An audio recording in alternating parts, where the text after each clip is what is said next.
Good morning, baby girl. How was day 3 for you? Did you have any light bulb moments during introspection? I'd love to hear from you.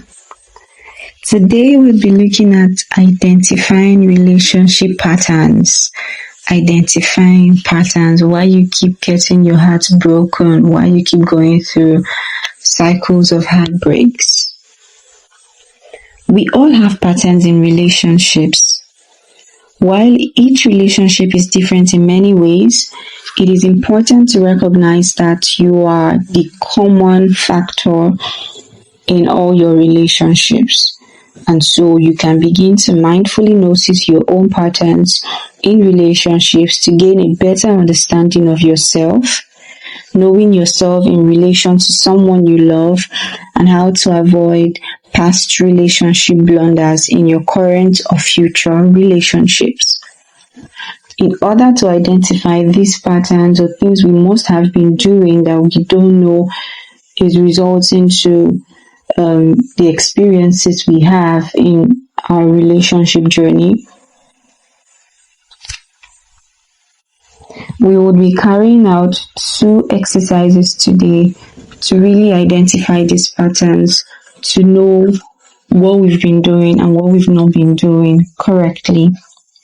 Now, for the first exercise, to begin the exercise of exploring your relationship patterns, on your journal and your worksheet, I need you to draw a table with 9 rows and at least 3 columns, or less than that if you've dated less than 3 persons, but 3 or more if you've dated more than 3 persons. Now, I will put an example on the worksheet I would send after this teaching so that you have an idea of what I'm talking about. Now, read through these following questions and answer them as they relate to you in your worksheet in the table. Okay? When you're finished answering the questions, look across the rows and columns and begin to identify the common patterns and the common themes. Also notice what is different and how you have changed, or how your current relationship looks in comparison to relationships from the past. And if you're not in a relationship currently, that's quite okay. Now, disclaimer, the idea of this exercise is not to judge your relationships as good or bad, or judge the persons as good persons or bad people, but is simply to become more aware of your past tendencies in romantic relationships. When you become more aware of any common themes or patterns, you can become more alert to its recurrence in the present moment. This awareness allows you greater opportunities to make new and better choices going forward.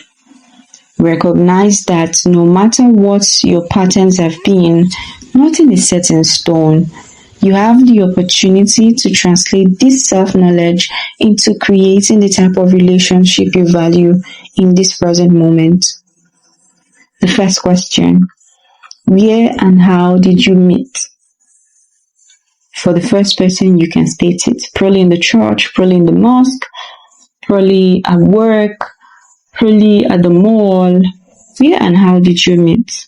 You answer it for all the persons you had dated. Who initiated the relationship and how did they do it?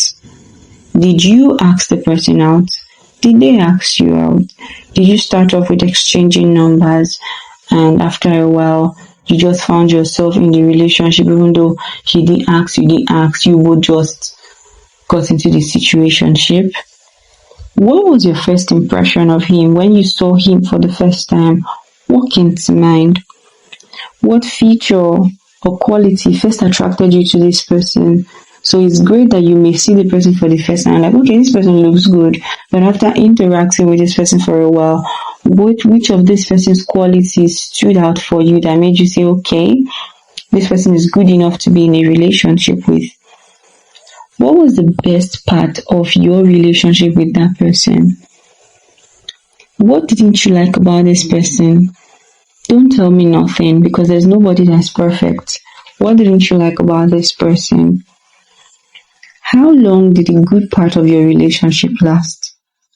How long did the mushy mushy part of your relationship last? Who ended the relationship and how did they end it?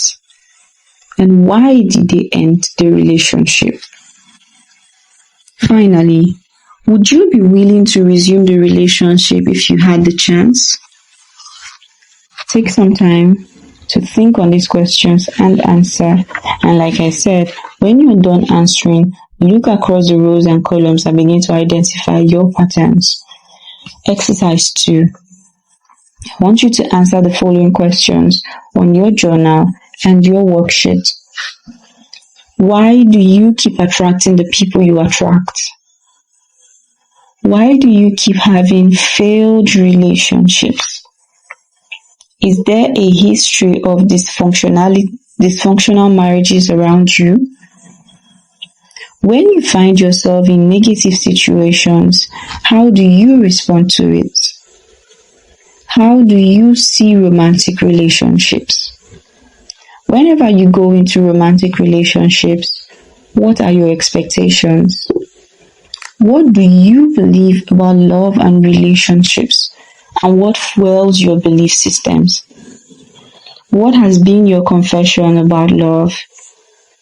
Do you see yourself as deserving of love? How do you interpret love?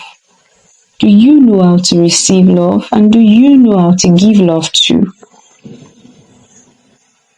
Were you starved of love as a child, and are you trying to use people to fill up your love tank? Why do you go into romantic relationships? What led to losing the previous relationships you lost? Finally, are you too desperate for love or marriage? Are you too desperate for acceptance? Ponder on these questions and answer them accordingly. See you tomorrow. The additional resources will be added after the teaching. So enjoy the rest of your day.